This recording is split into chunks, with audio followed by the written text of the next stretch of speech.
Hello students, welcome to psychology class. We will be starting with the effects of stress on health. So if we have understood general adaptation syndrome, it must be clear to us that how a stressor takes a huge toll on our physiological coping resources. And by the time the exhaustion stage reaches, body's major physiological resources gets completely depleted. It gets completely dissipated. So as a result, body becomes extremely vulnerable to develop certain psychosomatic disorders. Alright? Now we are going to study the effects of stress on health in 5 domains. Okay? So the first and the foremost domain that we are going to study and see is effects of stress on health. Effects of stress on health. The first domain is the cardiovascular domain.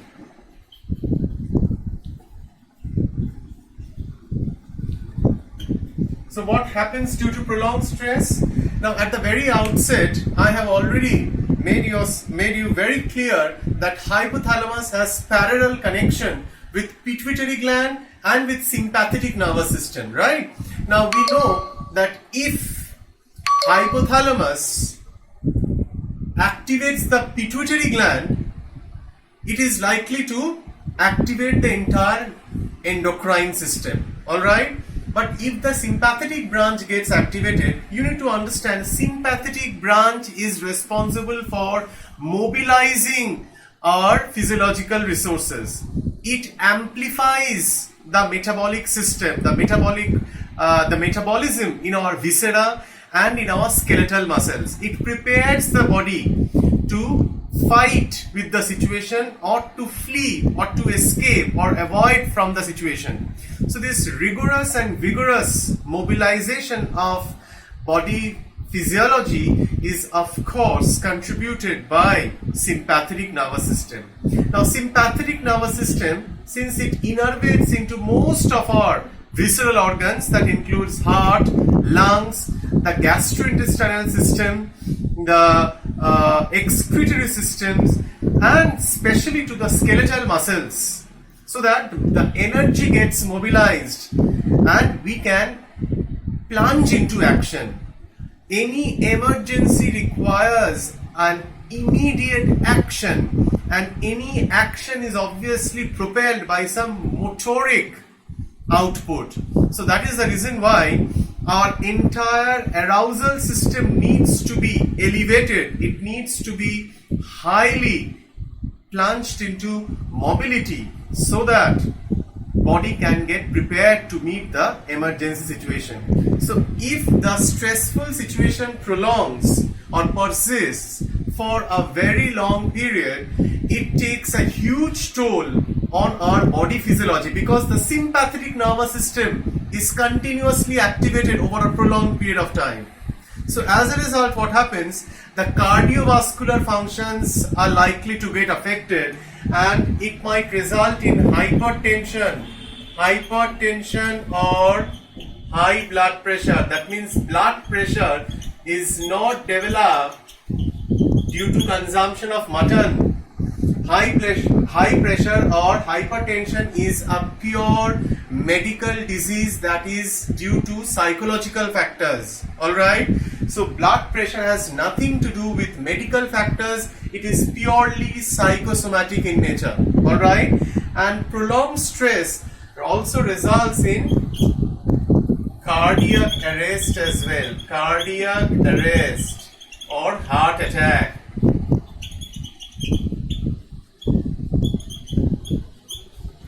Okay, due to ischemia and infarction. Okay, that means part of our heart, the major blood vessels, the major blood capillaries, the major blood suppliers in the heart gets completely blocked. So if it gets blocked, what is likely to happen? the obvious response is blood flow is likely to get obstructed. So if blood flow gets obstructed partially, that is infarction, and in ischemia there is a total obstruction. So if blood cannot flow inside the muscles of heart incessantly, and if there is a blockage, then the cardiac muscles are likely to get completely wear down. So that can result in myocardial infarction or cardiac arrest. Alright, is this clear to you? So heart attack, ischemia or infarction or major cardiac arrest, these are all the results of effects of stress on cardiovascular domain. Alright, is this clear to you? The second is respiratory system.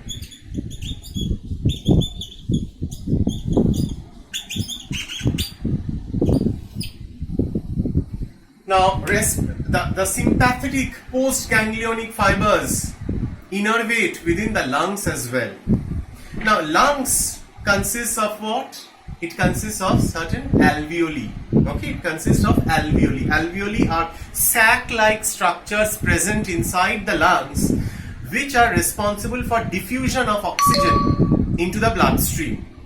Make sure you understand this basic biological concept that when blood is going from heart to lungs, it is deoxygenated. And when the blood is coming back from lungs to the heart, it is oxygenated. So lungs is responsible for purifying the deoxygenated blood. So what happens when the sympathetic nervous system is very activated? This contraction of lungs leads to dysfunctioning of this alveoli. I mean diffusion of gases through alveoli. Alright, so if you consider this as alveoli, and if this is a blood capillary, this alveoli consists of oxygen. This oxygen gets diffused into the bloodstream, and the carbon dioxide, it gets diffused back into the alveoli, and through our breath we exhale it, and blood gets purified because the oxygen which is present in the alveoli, it gets diffused into the bloodstream. Is this clear to you?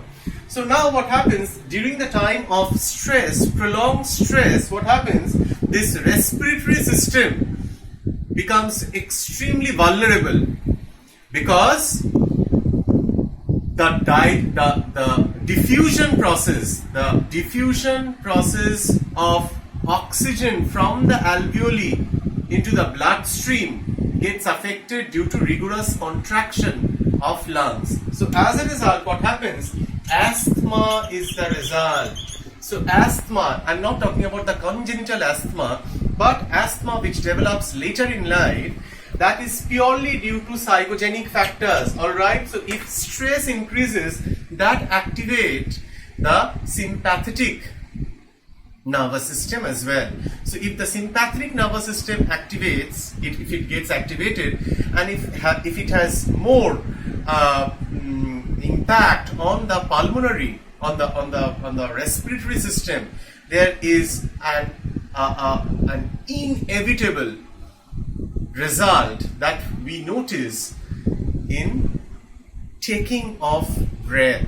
Alright, so there is some kind of obstruction that is perceived in the respiratory tract, and that is of course the result of stress, that is asthma. Alright, is this clear to you? The third, I'm sure endocrine system gets affected. Endocrine system gets affected. So if endocrine system gets affected, we have already understood through the hypothalamo-pituitary axis that since cortisol level gets activated, and since liver converts lot of glycogen into glucose, tremendous amount of glucose is responsible for developing diabetes mellitus 2. Diabetes mellitus 2. That means the conventional blood sugar that we know in our day-to-day life, it is purely a result of psychogenic factor. All right, I know many people who eat quite well. Their overall meals are very heavy. They prefer taking very high calorie foods. All right, and they maintain a very usual conventional lifestyle like you and you all and me, but they do not have any sign of any blood pressure or blood sugar. So you can understand that it is a direct impact of this hypothalamo-pituitary adrenocortical axis and hypothalamo-sympathetic axis, which elevates the blood sugar, the glucose level in our body. Okay, so this diabetes mellitus is directly an impact of stress. The fourth is gastrointestinal system. Gastrointestinal system gets affected, and you would see that there are certain people who suffer from some kind of psychogenic acidity. They didn't eat a lot, but they are suffering from acidity. There are certain problems which are irritable bowel syndrome. Irritable bowel syndrome. Suddenly there is a tremendous irresistible urge to defecate. All right, irritable bowel syndrome, and the most important is gastric ulcer. Now you can of course raise this question that how is gastric ulcer related to stress? Yes, of course, gastric ulcer is directly related to stress. Say for example, right now I am not feeling hungry. So if I am not feeling hungry, there is no probability that gastric juice and hydrochloric acid from the stomach would get secreted. So during the time of hunger, gastric juice and hydrochloric acid gets mixed up with the food, and that results in the digestion process. And gastric juice and hydrochloric acid is purely acidic in nature. Now, if you try to understand the mechanism of sympathetic nervous system, if sympathetic nervous system is highly activated for a prolonged period of time, then despite of the fact that you are not hungry or you are not taking any food, gastric juice and hydrochloric acid will start, it will incessantly continue its secretion, because it is under the impact of sympathetic nervous system. Is this clear to you? So if sympathetic nervous system gets innervated into the visceral organs, it has direct impact on the metabolic system of that particular visceral organ. So as a result, what happens that despite the person is not hungry, gastric juice and hydrochloric acid it keeps on getting secreted incessantly. And since it is not getting any opportunity to get mixed up with any food particle, what happens? It gets crystallized in the wall of the stomach. So if it gets crystallized in the walls of the stomach, what is likely to happen? The stomach wall is likely to get burned. And that state is exactly what is called gastric ulcer. Understood? So there is tremendous amount of pain in the stomach, in the duodenum, and the person even have a lot of difficulty drinking water as well. So that is of course one of the significant problem that is noticed because of this hyperactivity of this sympathetic nervous system. So these four systems have been understood very clearly. The fifth one, we will come to the next slide. All right, since we have limited capacity in each file, we will come to the next slide, that is the effect of stress on immune system. All right, so effects of stress on immune system. So immunology, there is a concept of psychoneuroimmunology, that means psychological system, neurological system and immunological system, which are interconnected with each other. That is the study of psychoneuroimmunology. That means our level of thinking, our level of beliefs, our level of emotional responses, our so-called interpersonal matrix, our coping styles have direct impact on the neurological system, and the neurological system has direct impact on the immunological system, immune system. All right. Now, immune system consists of leukocytes, which are also known as the white blood corpuscles, white blood cells.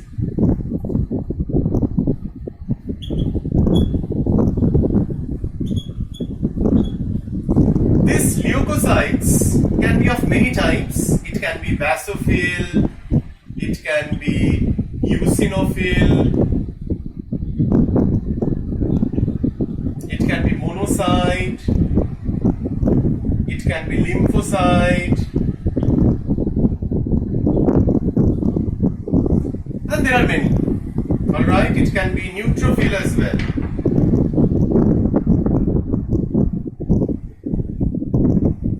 There are many types of white blood cells. We need to understand these leukocytes are mostly known by their function,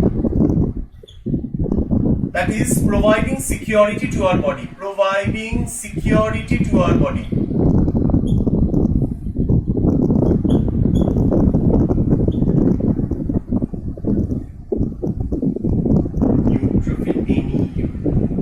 Neutrophil, basophil, eosinophil, monocyte, lymphocyte. There is one more, I guess, but that is not required. Okay, but there is one more, which I will confirm and will let you know later on. So it is these white blood cells or leukocytes are mostly responsible for providing security to our body. So in short, these are the border security forces. All right. Tell me one thing, what is likely to happen if the border security force completely takes a relaxed step? That means they are very fatigued, they are tired. What is likely to happen to our country? There might be possibility of intrusion from the neighboring countries, which might pose certain harm or threat to the security of our country. The same thing happens within our body as well. So these leukocytes are mostly responsible for providing, for giving security to our body. All right. Now it gives security to our body mostly by two means.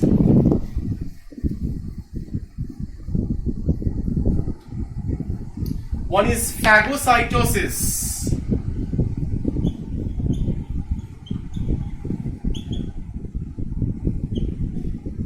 And the other one is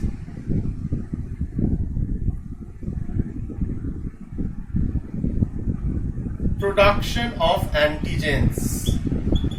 Production of antibodies. These are the two major strategies through which our immune system prevents any intrusion of antigen. Antigen is any foreign body that is not amiable to the metabolic system of our body. Alright? So as a result, what happens? Leukocytes are responsible for giving protection to our body through phagocytosis. Phagocytosis is engulfing an antigen. Okay, say for example, if this is a bacteria or this is a virus, if this is say a monocyte, what happens? It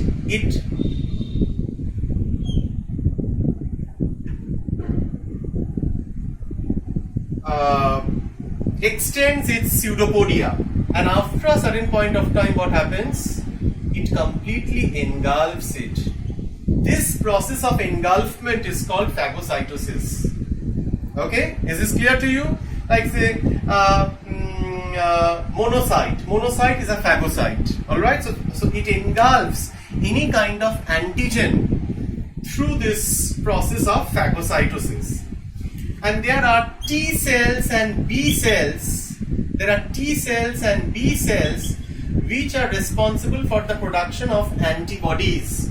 So if this is an antigen, an antibody is likely to monitor and scan whether there is any intrusion of antigen inside our body or not. Now this antigen can intrude through our skin, through our nose, it can be through our sweat, it can be through any of the fluids, it can be even through tears as well, alright, saliva.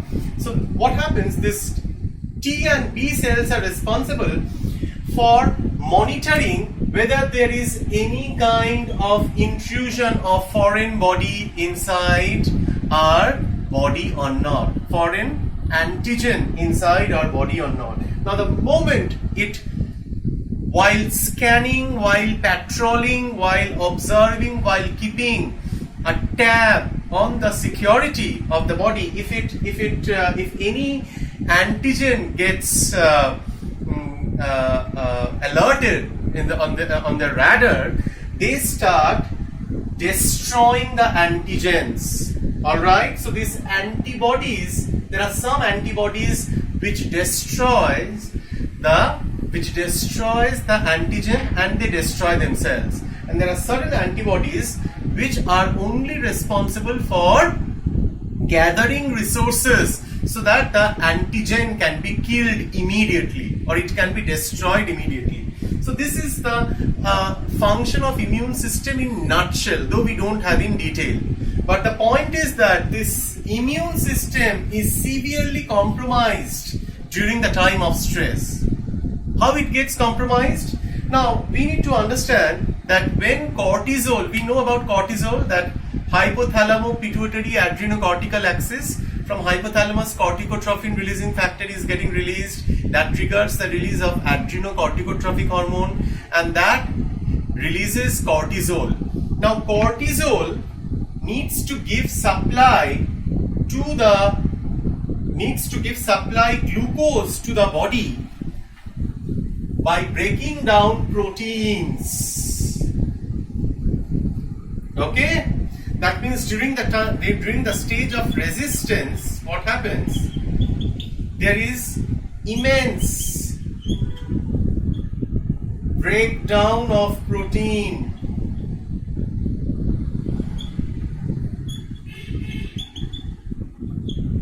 Alright? So if lot of proteins have to get consumed in order to break down or in order to make the glucose available to the body, no surplus proteins are left for cell division, for leukocytes. You need to understand this white blood cell has limited lasting capacity. It has short lifespan. It has short lifespan. Alright? So since white blood cells have short lifespan, it needs ample amount of proteins. Ample amount of proteins for cell division.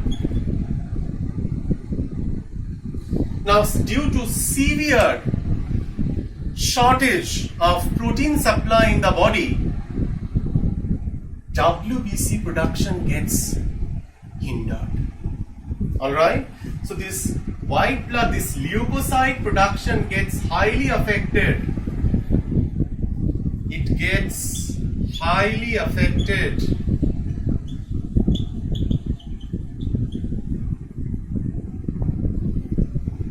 due to lack of protein. So as a result, what happens? This is a series of leukocytes that I've just explained, this neutrophil, basophil, eosinophil, monocyte, lymphocyte. So these leukocytes, which are mostly responsible for giving an immunity, security to the body, leukocytes formation gets severely affected. So if WBC amount starts getting reduced, body's immune system is bound to get compromised.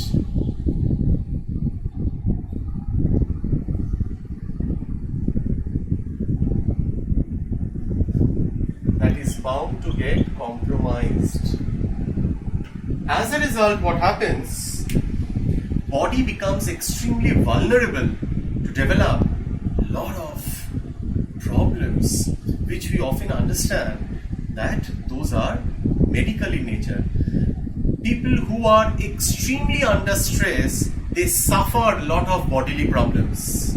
All right, either they have a lot of fever, they have a lot of cold, common cold. I mean the যেটা in Bengali যেটাকে বলে ঠান্ডা লাগা, এই ঠান্ডা লাগাটা যেহেতু নাক দিয়ে water starts running from the nose, সেটাকে আমরা ঠান্ডা লাগা বলি, কিন্তু that is a viral infection, right? Now that virus should have been destroyed by this monocyte or by this lymphocyte. Lymphocyte is present in the lymph, all right, or maybe by the basophil or any other leukocyte. Now what happens that if the white blood cell amount is very less, then the person becomes extremely vulnerable in developing this kind of frequent fevers.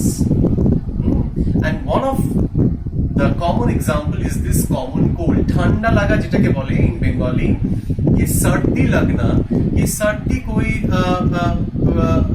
पसीने की वजह से नहीं होता है. That is a violent. The moment there is a symptom where nose water is running from nose incessantly with very high temperature, that is a viral infection. Why? Because virus at the very outset it attacks the mucous membrane of our nose. Alright, so ये सर्दी लगना एवं ये सर्दी लेगे जे नाक दिए जल पड़ा, this is a direct manifestation of a viral infection which could have been prevented had there been enough WBC or leukocytes. Alright, so those who are extremely stressed, those who have been going through a subsequent amount of negative life events, those who are going through minor hassles incessantly over time, there is a likelihood that the immune system is continuously getting compromised, and there is possibility of their bodies becoming vulnerable to develop a lot of infections and diseases. So these are the 5 systems that we have explained, we have understood, that is attached with health. So this entire topic, that is effects of stress on health, is over. In the next slide, we will come to effects of stress on performance. Till then, bye-bye.